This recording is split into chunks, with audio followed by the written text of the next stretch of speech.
Guys, pataong naman siya. Ayan, kagaling lang ng Germany. Pataong naman siya rito. Ayan. Galing yan guys, oh. Roll on, roll off.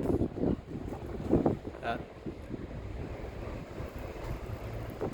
Every 30 minutes lang or 15 minutes ang tatagal yan dito mga guys. Balik naman doon sa Germany. Ayan. So ito ang mga trigo, hindi pa rin nakukuha mga guys kasi puno pa rin yung tiga. Ayan, oh. Kumbaga sobra na lang to. Ayan. Trigo yan mga guys, trigo yan. Ayan, yan ang padaong na siya.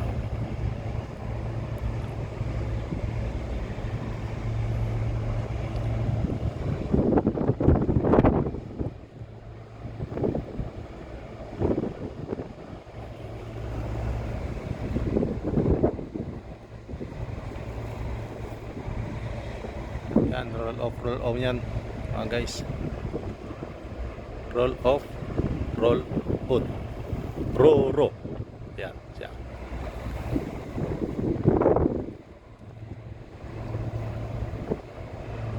Yan, biyaheng Denmark to Germany every 30 minutes.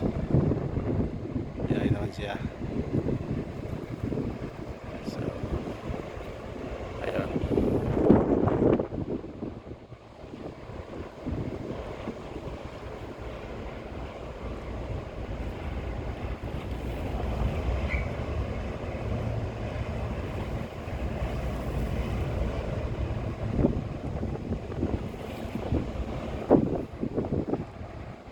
Galing, no?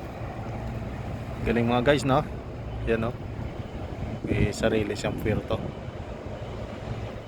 Yan, maya maglabasan na siya ng mga sasakyan. Ayan. Yan ang pinaka-rampa niya o bumaba na rin. Ayan. Yan, no? Tutukan nyo hanggang dulo mga guys kung paano binaba yung rampa. Ayan, o. Hydraulic pala yun.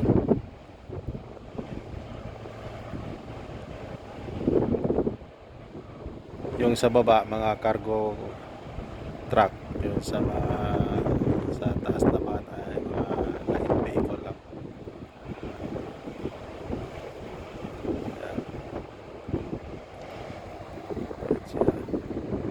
Yan na, lumabas na mga car mga guys. Yan, o. Yan, labasan na ng mga cars.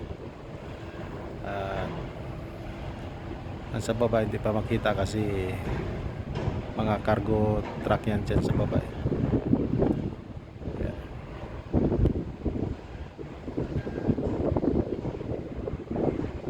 Yan. Yan, tuloy-tuloy na yan, labasan, tapos maya-maya konti pasok ka na naman, biyahe na naman. Ganun lang ang routine nila mga guys. Ang tire na to. Ayan, lumabas na rin yung cargo truck sa baba. Kung napapansin nyo, yan. Ayan. Yan lang mga guys. Thank you for watching. Ito, update ko kayo sa trigo. Dito pa rin. Ayan. Ayan ang mga car. Naglabasan na. Bye bye, thanks for watching mga guys.